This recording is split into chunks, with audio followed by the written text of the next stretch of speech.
அங்கே இருக்கக்கூடிய பீகாரிகள்ட்ட என்ன சொல்கிறாங்க அப்படின்னா, நீங்கள் வந்து வெளியூரில் இருந்தாலும் சரி, பீகார் வந்து அமைதியாக இருக்கணும்னா நீங்கள் பாஜகவுக்கு தான் ஓட்டு போடணுங்கிற ஒரு பிரச்சாரத்தை பண்ணி ஒரு பெரிய ஒரு டீம் போட்டு அந்த வேலையை பண்ணுறாங்க. இது நிதிஷ்குமாருக்கும் ஒரு ஆப்பு. பட் அகில இந்திய அளவில் வரப்போ நீங்கள் வந்து இந்தியா கூட்டணி இருந்தாங்களே, பொது தேர்தல் வரப்போ இந்தியா கூட்டணிலாம் இருந்தாங்க. அப்போ அந்த மாநிலத்தில் பாஜகவையும் காங்கிரஸையும் எதிர்த்தா தான் அவங்க அரசியல் பண்ண முடியும். பிஜேபியின் முதல் பி டீமே அரவிந்த் கெஜ்ரிவால் தான்.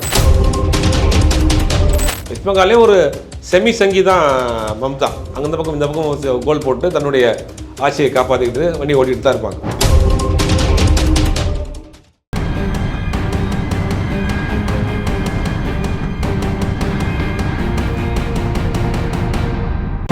வணக்கம். வெஸ்ட் பெங்காலோட முதலமைச்சர் மம்தா பானர்ஜி ஒரு பெரிய குண்டை தூக்கி போட்டிருக்காங்க.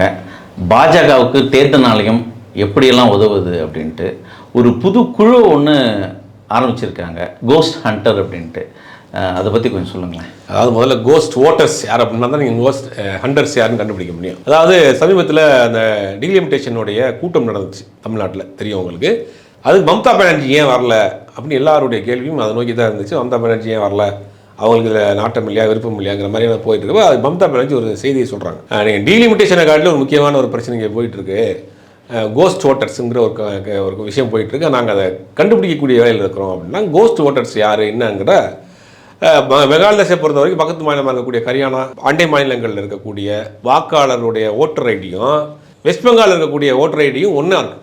அந்த எபிக் நம்பர் ஓட்டர் ஐடியில் பார்த்தீங்கன்னா கீழே ஒரு எபிக் நம்பர் இருக்கும். அந்த நம்பர் முதற்கொண்டு ஒரே மாதிரி இருக்குது, ஆனால் ஆள் வந்துட்டு வேறு இருக்காங்க. இந்த மாதிரி கிட்டத்தட்ட குளறுபடிகள் நிறைய நடந்தவொடனே அவங்க கண்டுபிடிச்சி இதை வந்து ஒரு குழு போட்டிருக்காங்க. இந்த கோஸ்ட் ஓட்டர்ஸை கண்டுபிடிக்கிறதுக்காக கோஸ்ட் ஹண்டர்ஸ், வேட்டையாளர்களை ஒரு டீமை உருவாக்கியிருக்காங்க. அப்படி அவங்க கண்டுபிடிச்ச முதல் கட்டமாக 8000 போலி இந்த மாதிரியான கோஸ்ட் ஓட்டர்ஸை கண்டுபிடிச்சிட்டாங்க. கண்டுபிடிச்சிட்டு இப்போ அதை வெஸ்ட் பெங்கால் முழுவதுமே இதை வந்து நீங்கள் வந்து வேலையை ஆரம்பிங்க அப்படின்னு வெஸ்ட் பெங்கால் முழுவதுமாக இந்த வேலையை செஞ்சுக்கிட்டு இருக்காங்க. அதனால தான் அந்த டீலிமிட்டேஷன் கூட்டத்துக்கு நான் வர முடியல அப்படின்னு மம்தா பானர்ஜி சொல்லியிருக்காங்க. இது ரொம்ப ரொம்ப ரொம்ப ஒரு முக்கியமான விஷயம்.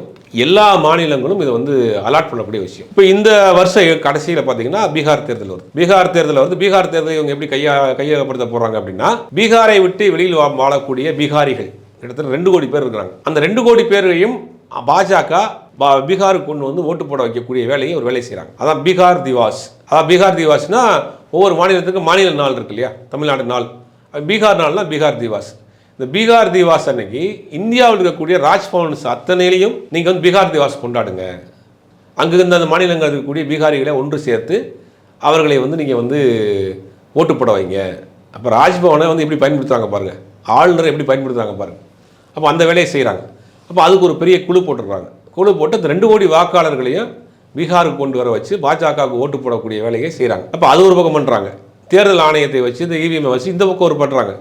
இது மட்டும் இல்லாமல் அங்கே இருக்கக்கூடிய பீகாரிகள்ட்ட என்ன சொல்கிறாங்க அப்படின்னா, நீங்கள் வந்து வெளியூரில் இருந்தாலும் சரி, பீகார் வந்து அமைதியாக இருக்கணும்னா நீங்கள் பாஜகவுக்கு தான் ஓட்டு போடணுங்கிற ஒரு பிரச்சாரத்தை பண்ணி ஒரு பெரிய ஒரு டீம் போட்டு அந்த வேலையை பண்ணுறாங்க. இது நிதிஷ்குமாருக்கும் ஒரு ஆப்பு. நீ நிதிஷ்குமார் நீங்கள் மாநில அரசில் ஸ்ட்ராங்காக இருந்தால் தானே என்கிட்ட கேள்வி கேட்ப, ஃபண்டு கேட்ப. உன்னை மாநில அரசு தூக்கிட்டு உன்னை நீ வந்து டெப்டி சிஎம் ஆகிட்டோம்னா நான் சொல்கிறத கேட்பேன் அப்படின்னு பீகார் தேர்தலை முழுவதுமாக அவங்க ஃபோக்கஸ் பண்ணி இறங்கியிருக்காங்க. அது இந்த வருஷம் இறுதியில் பீகார் தேர்தல் வருது.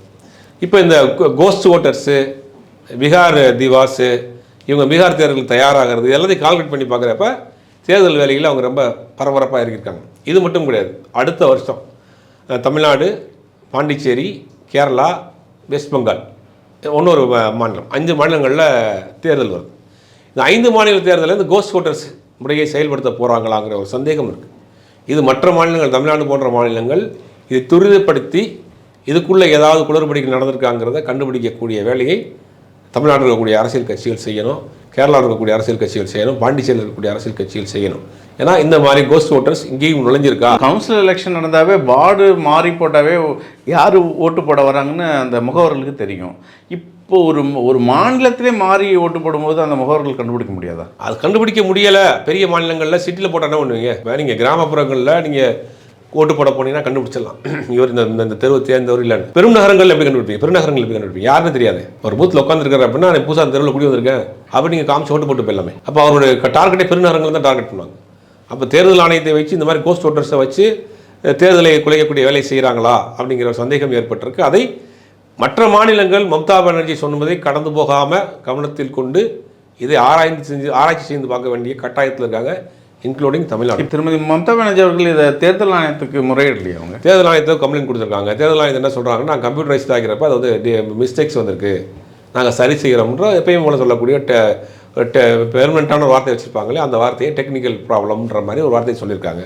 ஆனால் மம்தா பானர்ஜிக்கு அது நம்பிக்கை இல்லை. இந்த தவறு வெஸ்ட் பெங்காலில் மட்டும்தான் நடந்திருக்கா இல்லை அது மற்ற மாநிலங்களே தோண்டி எடுக்கணும். வெஸ்ட் பெங்காலில் நடந்திருக்காங்க, வெஸ்ட் பெங்காலில் பற்ற வச்சிருக்கு மம்தா பானர்ஜி, அது மற்ற மாநிலங்களே இந்த குளறுபடி நடந்திருக்கா அப்படிங்கிறத மற்ற மாநிலங்களும் இதை கண்காணிக்கணும். நம்ம அந்த வீடியோவை தான் போடுறோம், அதுக்காக பேசுகிறோம். குறிப்பாக தமிழ்நாட்டில் இந்த மாதிரி விஷயங்கள் நடந்திருக்கா, தமிழ்நாட்டில் கோஸ்ட் ஓட்டர்ஸ் இருக்கிறாங்களா அப்படிங்கிறத இங்கே இருக்கக்கூடிய அரசியல் கட்சிகள் கண்டுபிடிக்கக்கூடிய வேலையை செய்யணும். தேர்தல் ஆணையத்தில் அதுக்கு முன்னாடி டேட்டாஸை வாங்கி சரி பார்க்கணும், அதை செய்யணும். இப்போ மம்தா பானர்ஜி காங்கிரஸ் கூட ஒரு முரண்பாடாக தான் இருக்காங்க, பிஜேபியும் எதிர்த்து கேள்விகள் கேட்டு தான் இருக்கு. வரப்போகிற எலெக்ஷனில் அவங்க யாருக்கான ஆளாக இருப்பாங்க? காங்கிரஸ் பக்கம் போவாங்களா இல்லை பாஜக பக்கமும் போவாங்க? ரெண்டு பேரையும் எதிர்த்தா தான் மம்தா பானர்ஜி வெஸ்ட் பெங்காலில் அரசியல் செய்ய முடியும். ஏன்னா வெஸ்ட் பெங்காலை பொறுத்த வரைக்கும் கம்யூனிஸ்டுகளின் மிகப்பெரிய ஒரு கோட்டையாக இருந்தது. 25 வருஷம் கம்யூனிஸ்ட் கட்சி தொடர்ந்து ஆட்சியில் இருந்த ஒரு மாநிலம். அப்போ அதில் எதிர்கட்சியாக காங்கிரஸ் இருந்துச்சு. அப்போ ரெண்டு கட்சியும் வந்து காங்கிரஸை உடைத்துட்டு தான் இவங்க வர்றாங்க.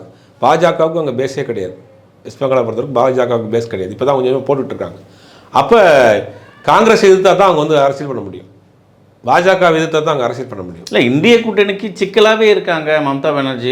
சிக்கல் இல்லையா, அந்த மாநிலத்திற்குள் மட்டும் அவங்க யாரையும் விடுறதில்ல, நான் தான் அப்படிங்கிற ஒரு அரசியல் நிலைப்பாடு எடுக்கிறாங்க.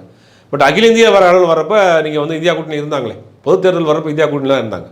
அப்போ அந்த மாநிலத்தில் பாஜகவையும் காங்கிரஸையும் எதிர்த்தா தான் அவங்க அரசியல் பண்ண முடியும். காங்கிரஸ் கூட நீங்கள் கூட்டணி வச்சு திருப்பி வெஸ்ட் பெங்காலில் சேர்றப்ப அவங்களுடைய தனித்தன்மையை இழந்துருவாங்க. டெல்லியில் என்ன நடந்துச்சு, டெல்லி நாடாளுமன்ற தேர்தல் டெல்லியில் என்ன நடந்துச்சு, ஆம் ஆத்மியும் காங்கிரஸும் வந்து ஒன்றா சேர்ந்து நின்னாங்க, ஒரு தொகுதியோடு ஜெயிக்க முடியல. அதுக்கு காரணம் என்ன, இவரை எதிர்த்தா அவர் கட்சி ஆரம்பித்தார். அப்படிங்கும்போது அந்த பிரச்சனை இருக்குது. பாஜகவையும் காங்கிரஸையும் ஆரம்பத்தில் எதிர்க்கிறாங்க. அப்போ அவங்களோட சேர்ந்து இணக்கமாக ஒரு அரசியலை மேற்கு வங்கத்தில் மம்தா பானர்ஜி செய்ய முடியாது. அவங்க எதிர்த்தா தான் அரசியலை செய்ய முடியும். இப்போ காங்கிரஸ் அந்த இடத்துல டெல்லி எலெக்ஷனில் அந்த தவறு தானே செஞ்சுருக்காங்க. இதே கெஜ்ரிவாலா கூட ஒன்றிணைந்து பண்ணியிருந்தால் பாஜகவுக்கு அவ்வளோ வெற்றி வாய்ப்புகள் வந்திருக்காது இல்லையா? இல்லை, அதில் என்ன பண்ணாங்கன்னா, இவங்க சட்டமன்ற தேர்தலில் ஒன்றிணைந்திருக்கணும், நாடாளுமன்ற தேர்தலில் தனித்தனியாக இருக்கணும். அது உல்டாவை பண்ணதுனால என்ன ஆகி போச்சுன்னா, அது வந்து இப்போ சிக்கலாகி போச்சு. இப்போ பாஜக ஆட்சிக்கு வந்துருச்சு. அரவிந்த் கெஜ்ரிவாலை பொறுத்த வரைக்கும், அரவிந்த் கெஜ்ரிவாலே பிஜேபியால் உருவாக்கப்பட்டவர் தான், எல்லாருக்கும் தெரியும். ஊழலுக்கு எதிரான ஒரு இயக்கம் ஆரம்பிச்சாங்க. நிறைய பி டீம் இருக்கு மாநில முதல் இந்தியாவில் முதல் பி டீமே அரவிந்த் கெஜ்ரிவால் தான். பிஜேபியின் முதல் பி டீமே அரவிந்த் கெஜ்ரிவால் தான். அண்ணா ஹசாரே, கிரண்பேடி இவங்கெல்லாம் சேர்த்து வச்சுட்டு ஊழலுக்கு எதிராக, காங்கிரஸுக்கு எதிராக நாங்கள் வந்து ஊழலுக்கு எதிரான ஒரு இயக்கம் ஆரம்பித்தாங்க.